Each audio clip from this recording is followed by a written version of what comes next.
Psoriasis is a common autoimmune skin disease. It triggers rapid skin growth, often resulting in itchy red patches. But contrary to common belief, it's not contagious. Today is World Psoriasis Day. Eyewitness News reporter Jeremy Baker explains how San Antonio will raise awareness.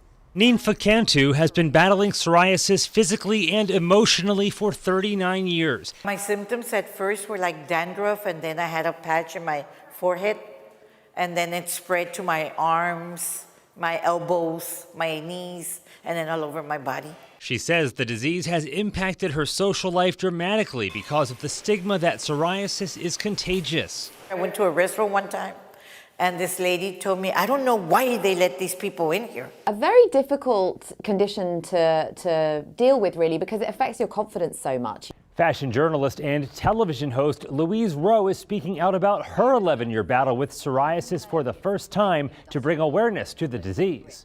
For me, it really affected my self-confidence, the way, how much I went out socially. It was difficult to do my job. I am a journalist working in the fashion industry. In the U.S., studies show roughly 7.5 million Americans suffer from psoriasis. Across the globe, that number climbs to 125 million people with the autoimmune disease. This Monday, the Texas Diabetes Institute will recognize World Psoriasis Day with a psoriasis and diabetes education event from 9 a.m. until 2. This day is to come out and say, don't be embarrassed about it.